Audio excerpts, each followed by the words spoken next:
Hello friends! Today we're going to hear a story about dreams, forgiveness, and how a man's faith helped him overcome incredible challenges. It's a tale about God's amazing plan to guide us through a journey of ups and downs and show us how everything happens for a reason. Let's begin. Joseph and the coat of many colors.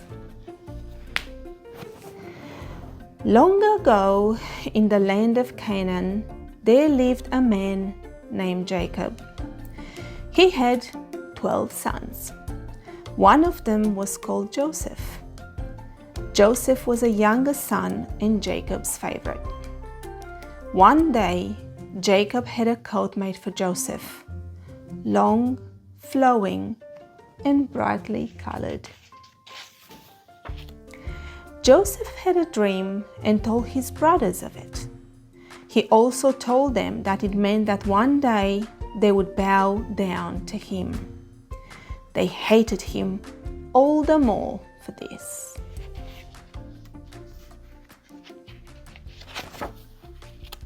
One day, Joseph went to see his brothers as they guarded their sheep. They saw him coming. "Let's kill him," said one, "and end the dreams." "No," cried Reuben. "Throw him in a pit, but don't kill him."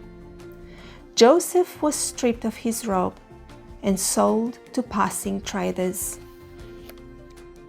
The brothers took Joseph's coat and tore it and then killed the goat. They then dipped the coat in the goat's blood. "Joseph must have been killed by a wild animal," they told their grief-stricken father. "This is all we found."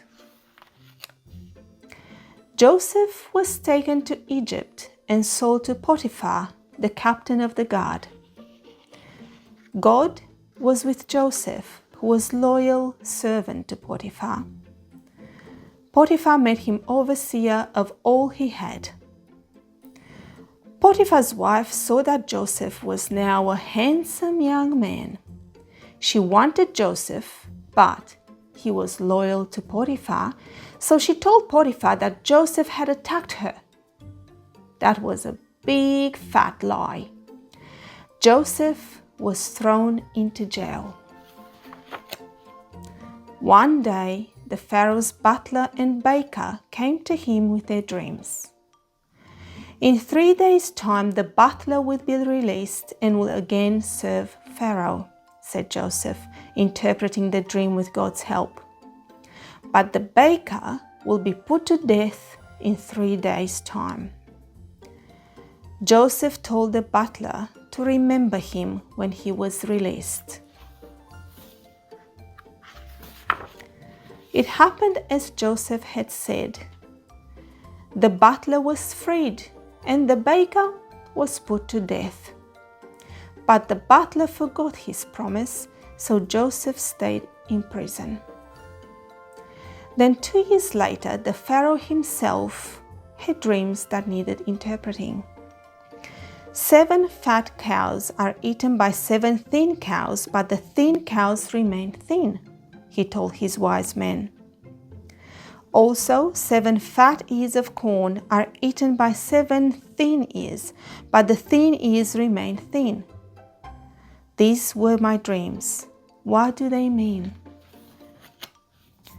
None of the Pharaoh's wise men understood the dreams, but the butler suddenly remembered Joseph. "There is one who may be able to help," he told Pharaoh, and told him what had happened. Joseph was brought before Pharaoh. Pharaoh told him of his dreams. "The dreams mean the same thing. There will be 7 years of plenty followed by 7 years of famine," Joseph told Pharaoh. Pharaoh was pleased with Joseph, but said, "How do we prepare for 7 years of famine?" Pharaoh then gave Joseph his gold ring and had him dressed in the finest linens. God is obviously with you," he said. "You must administer the planting and harvesting during the 7 years of plenty to prepare for the 7 years of famine." Joseph rode in a royal chariot, and people bowed to him as he had seen in his dream. Joseph prepared well, and there was plenty of grain when the famine began. People came great distances, including his own brothers. Joseph recognized them instantly, but they didn't know him. "I'm your brother, Joseph. I was sent here by God to be sure there would be grain for all during the famine." Jacob was delighted to learn Joseph was still alive. The whole family moved to Egypt and were known as Israelites, God's special people. And that was the story of Joseph and his coat of many colors.